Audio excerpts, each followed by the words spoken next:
أعوذ بالله من الشيطان الرجيم. بسم الله الرحمن الرحيم. يعتذرون إليكم إذا رجعتم إليهم قل لا تعتذروا لن نؤمن لكم قد نبأنا الله من أخباركم وسيرى الله عملكم ورسوله ثم تردون إلى عالم الغيب والشهادة فينبئكم بما كنتم تعملون. سيحلفون بالله لكم إذا انقلبتم إليهم لتعرضوا عنهم فأعرضوا عنهم إنهم رجس ومأواهم جهنم جزاء بما كانوا يكسبون. يحلفون لكم لترضوا عنهم فإن ترضوا عنهم فإن الله لا يرضى عن القوم الفاسقين. الأعراب أشد كفرا ونفاقا وأجدر ألا يعلموا حدود ما أنزل الله على رسوله والله عليم حكيم. ومن الأعراب من يتخذ ما ينفق مغرما ويتربص بكم الدوائر عليهم دائرة السوء والله سميع عليم.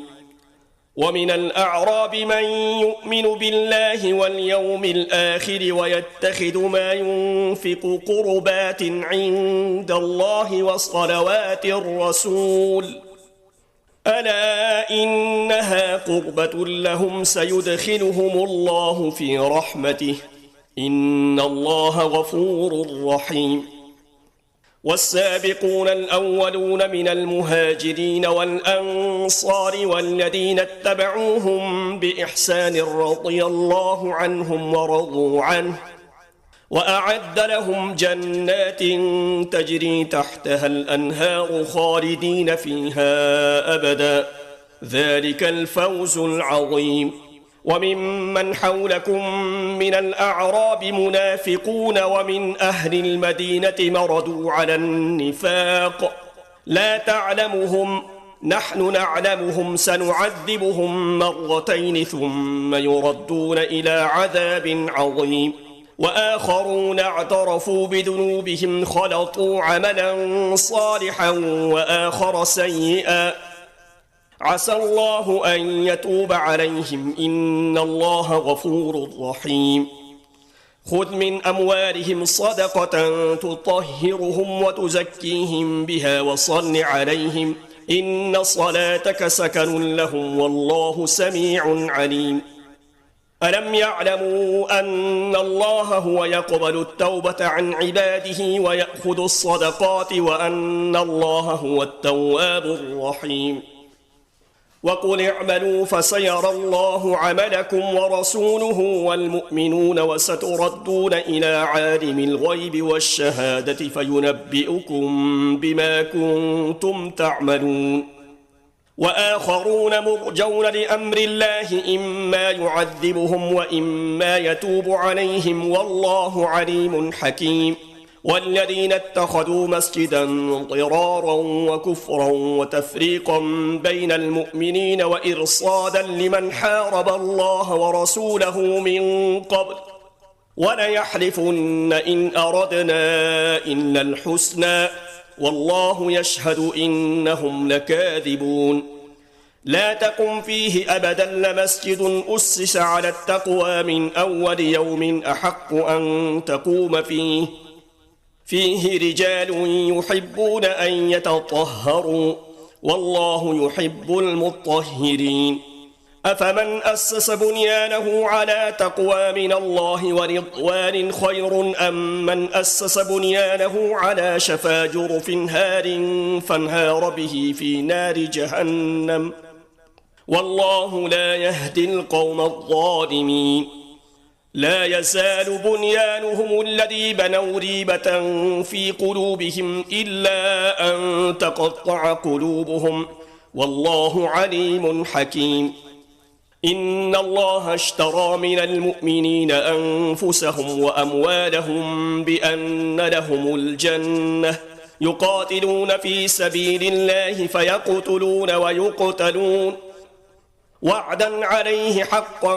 في التوراة والإنجيل والقرآن، ومن أوفى بعهده من الله فاستبشروا ببيعكم الذي بايعتم به، وذلك هو الفوز العظيم. التائبون العابدون الحامدون السائحون الراكعون الساجدون الآمرون بالمعروف والناهون عن المنكر والحافظون لحدود الله وبشر المؤمنين. ما كان للنبي والذين آمنوا أن يستغفروا للمشركين ولو كانوا أولي قربى من بعد ما تبين لهم أنهم أصحاب الجحيم. وما كان استغفار إبراهيم لأبيه إلا عن موعدة وعدها إياه، فلما تبين له أنه عدو لله تبرأ منه، إن إبراهيم لأواه حليم. وما كان الله ليضل قوما بعد إذ هداهم حتى يبين لهم ما يتقون، إن الله بكل شيء عليم. إن الله له ملك السماوات والأرض يحيي ويميت، وما لكم من دون الله من ولي ولا نصير.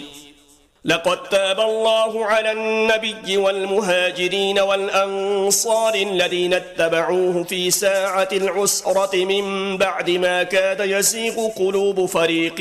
منهم ثم تاب عليهم، إنه بهم رؤوف رحيم. وعلى الثلاثة الذين خلفوا حتى إذا ضاقت عليهم الأرض بما رحبت وضاقت عليهم أنفسهم وظنوا أن لا ملجأ من الله إلا إليه ثم تاب عليهم ليتوبوا، إن الله هو التواب الرحيم.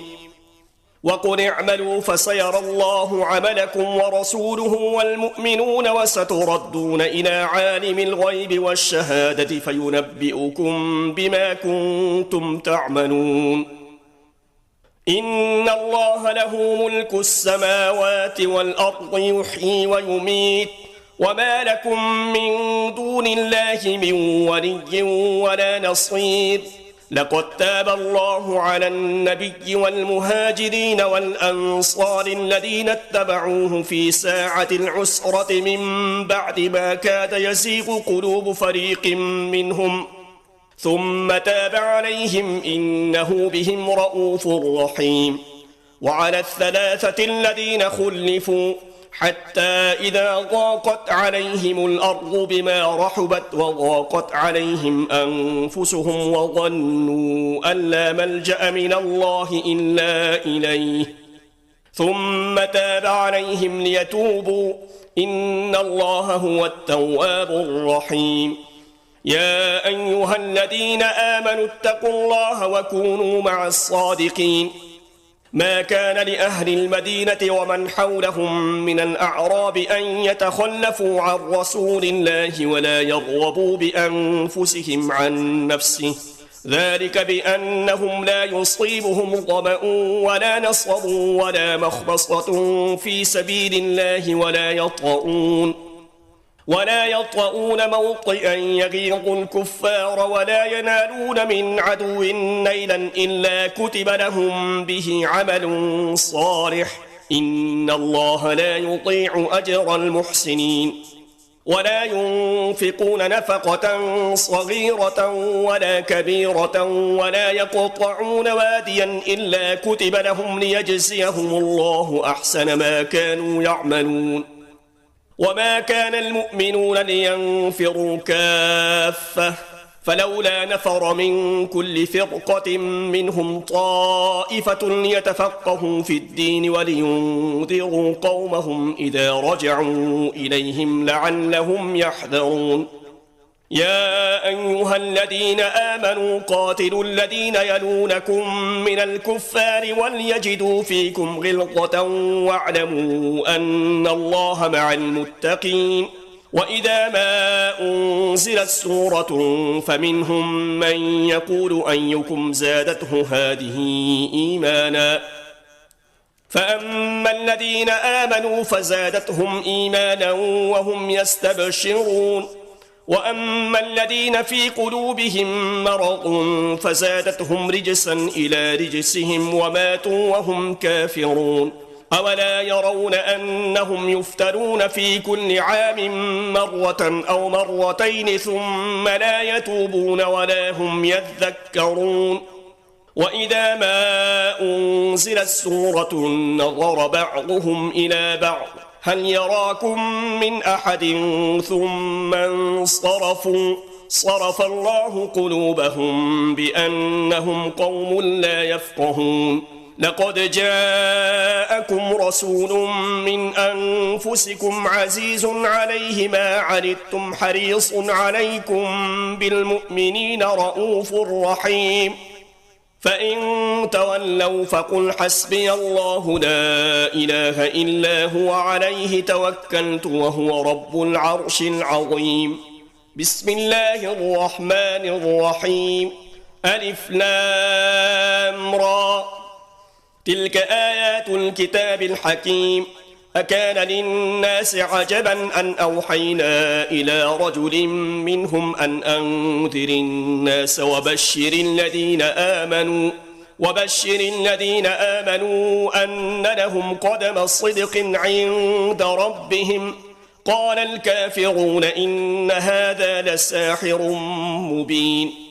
إن ربكم الله الذي خلق السماوات والأرض في 6 أيام ثم استوى على العرش يدبر الأمر ما من شفيع إلا من بعد إذنه ذلكم الله ربكم فاعبدوه أفلا تذكرون إليه مرجعكم جميعا وعد الله حقا إنه يبدأ الخلق ثم يعيده ليجزي الذين آمنوا وعملوا الصالحات بالقسط والذين كفروا لهم شراب من حميم وعذاب أليم بما كانوا يكفرون هو الذي جعل الشمس ضياء والقمر نورا وقدره منازل لتعلموا عدد السنين والحساب ما خلق الله ذلك إلا بالحق يفصل الآيات لقوم يعلمون إن في اختلاف الليل والنهار وما خلق الله في السماوات والأرض لآيات لقوم يتقون إن الذين لا يرجون لقاءنا ورضوا بالحياة الدنيا وطمأنوا بها والذين هم عن آياتنا غافلون أولئك مأواهم النار بما كانوا يكسبون إن الذين آمنوا وعملوا الصالحات يهديهم ربهم بإيمانهم تجري من تحتهم الأنهار في جنات النعيم دعواهم فيها سبحانك اللهم وتحيتهم فيها سلام وآخر دعواهم أن الحمد لله رب العالمين ولو يعجل الله للناس الشر استعجالهم بالخير لقضي إليهم أجلهم فنذر الذين لا يرجون لقاءنا في طغيانهم يعمهون وإذا مس الإنسان الضر دعانا لجنبه أو قاعدا أو قائما فلما كشفنا عنه ضره مضى كأن لم يدعنا إلى ضر مسه كذلك زين للمسرفين ما كانوا يعملون ولقد أهلكنا القرون من قبلكم لما ظلموا وجاءتهم رسلهم بالبينات وما كانوا ليؤمنوا كذلك نجزي القوم المجرمين ثم جعلناكم خلائف في الأرض من بعدهم لننظر كيف تعملون وإذا تتلى عليهم آياتنا بينات قال الذين لا يرجون لقاء نأت بقرآن غير هذا أو بدله قل ما يكون لي أن أبدله من تلقاء نفسي إن أتبع إلا ما يوحى إلي إني أخاف إن عصيت ربي عذاب يوم عظيم قل لو شاء الله ما تلوته عليكم ولا أدراكم به فقد لبثت فيكم عمرا من قبله أفلا تعقلون فمن أظلم ممن افترى على الله كذبا أو كذب بآياته إنه لا يفلح المجرمون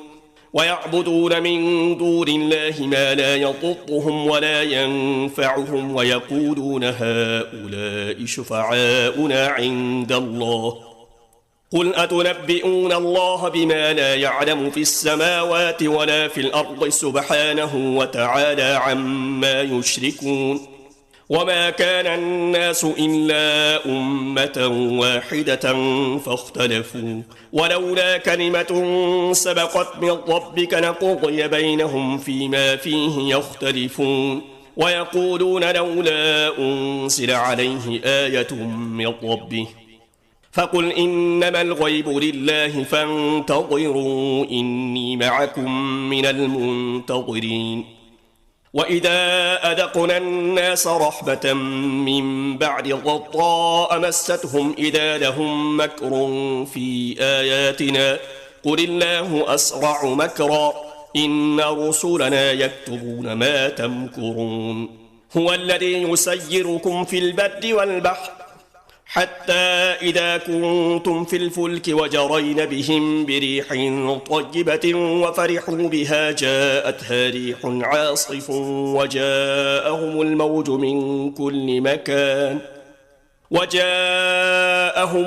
من كل مكان وظنوا أنهم أحيط بهم دعوا الله مخلصين له الدين لئن أنجيتنا من هذه لنكونن من الشاكرين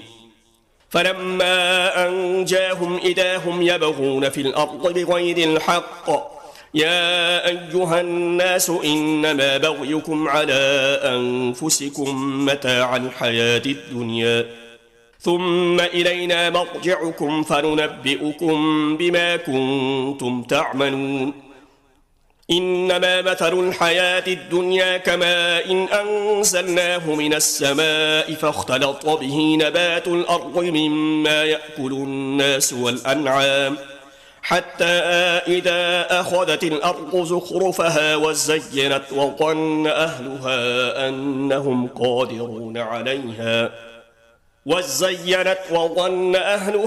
أنهم قادرون عليها أتاها أمرنا ليلا أو نهارا فجعلناها حصيدا كأن لم تغن بالأمس كذلك نفصل الآيات لقوم يتفكرون والله يدعو إلى دار السلام ويهدي من يشاء إلى صراط مستقيم للذين أحسنوا الحسنى وزيادة ولا يرهق وجوههم قتر ولا ذلة أولئك أصحاب الجنة هم فيها خالدون والذين كسبوا السيئات جزاء سيئة بمثلها وترهقهم ذلة ما لهم من الله من عاصم كأنما أغشيت وجوههم قطعا من الليل مظلما أولئك أصحاب النار هم فيها خالدون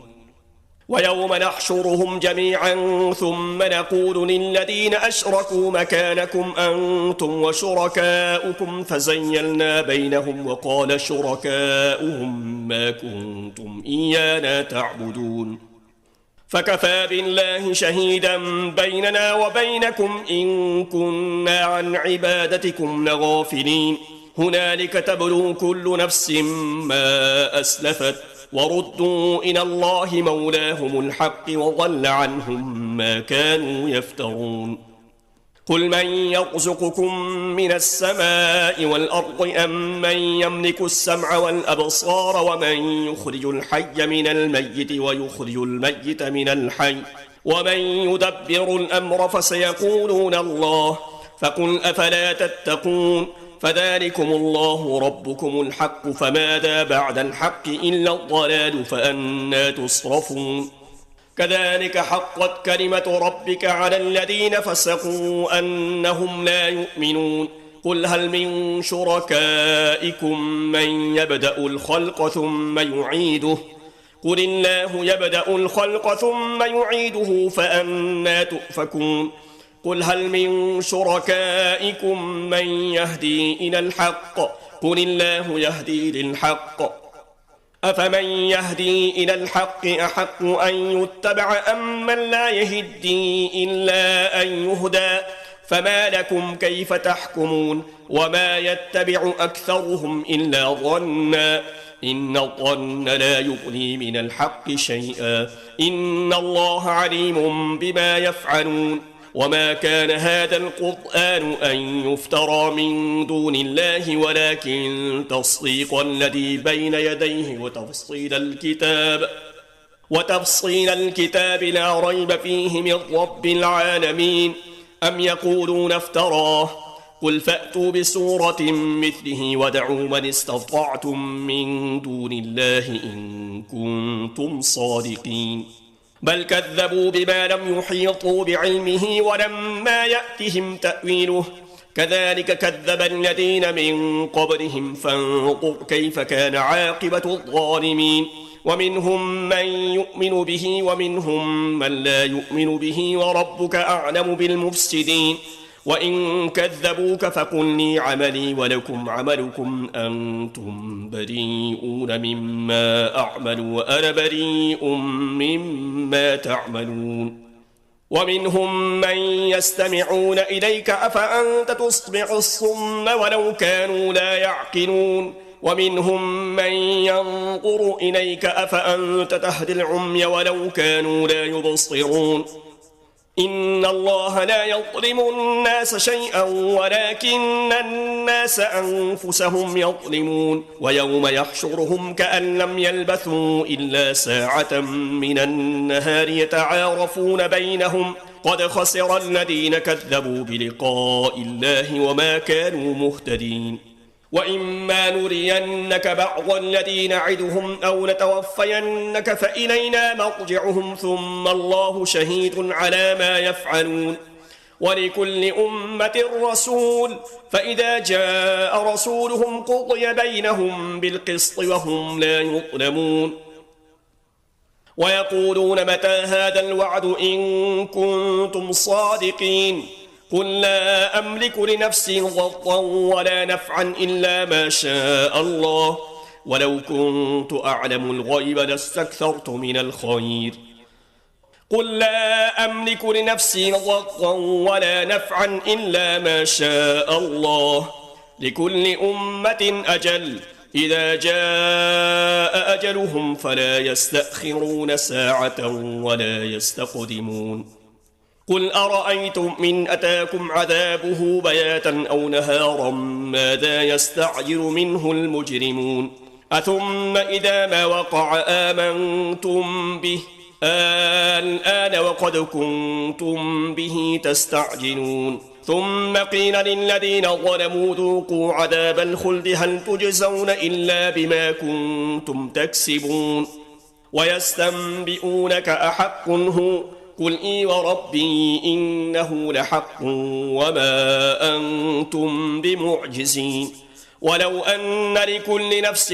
ظلمت ما في الأرض لافتدت به وأسروا الندامة لما رأوا العذاب وقضي بينهم بالقسط وهم لا يظلمون ألا إن لله ما في السماوات والأرض ألا إن وعد الله حق ولكن أكثرهم لا يعلمون هو يحيي ويميت وإليه ترجعون يا أيها الناس قد جاءتكم موعظة من ربكم وشفاء لما في الصدور وهدى ورحمة للمؤمنين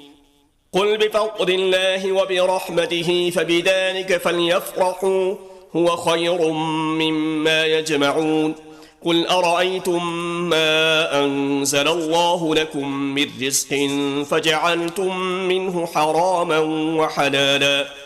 قل الله أذن لكم أم على الله تفترون وما ظن الذين يفترون على الله الكذب يوم القيامة إن الله لذو فضل على الناس ولكن أكثرهم لا يشكرون وما تكون في شأن وما تتلو منه من قرآن ولا تعملون من عمل إلا كنا عليكم شهودا إذ تفرغون فيه وما يعزب عن ربك من مثقال ذرة في الأرض ولا في السماء ولا أصغر من ذلك ولا أكبر إلا في كتاب مبين ألا إن أولياء الله لا خوف عليهم ولا هم يحزنون الذين آمنوا وكانوا يتقون لهم البشرى في الحياة الدنيا وفي الآخرة لا تبديل لكلمات الله ذلك هو الفوز العظيم ولا يحزنك قولهم إن العزة لله جميعا هو السميع العليم ألا إن لله من في السماوات ومن في الأرض وما يتبع الذين يدعون من دون الله شركاء إن يتبعون إلا الظن وإن هم إلا يخرصون هو الذي جعل لكم الليل لتسكنوا فيه والنهار مبصرا إن في ذلك لآيات لقوم يسمعون قالوا اتخذ الله ولدا سبحانه هو الغني له ما في السماوات وما في الأرض إن عندكم من سلطان بهذا أتقولون على الله ما لا تعلمون قل إن الذين يفترون على الله الكذب لا يفلحون متاع في الدنيا ثم إلينا مرجعهم ثم نذيقهم العذاب الشديد بما كانوا يكفرون واتل عليهم نبأ نوح إذ قال لقومه يا قوم إن كان كبر عليكم مقامي وتذكيري بآيات الله فعلى الله توكلت فأجمعوا أمركم وشركاءكم ثم لا يكن أمركم عليكم غمة ثم قضوا إلي ولا تنظرون فإن توليتم فما سألتكم من أجر إن أجري إلا على الله وأمرت أن أكون من المسلمين فكذبوه فنجيناه ومن معه في الفلك وجعلناهم خلائف وأغرقنا الذين كذبوا بآياتنا فانظر كيف كان عاقبة المنذرين ثم بعثنا من بعده رسلا إلى قومهم فجاءوهم بالبينات فما كانوا ليؤمنوا بما كذبوا به من قبل كذلك نطبع على قلوب المعتدين ثم بعثنا من بعدهم موسى وهارون إلى فرعون وملئه بآياتنا فاستكبروا وكانوا قوما مجرمين فلما جاءهم الحق من عندنا قالوا إن هذا لسحر مبين قال موسى أتقولون للحق لما جاءكم أسحر هذا ولا يفلح الساحرون قالوا أجئتنا لتلفتنا عما وجدنا عليه آباءنا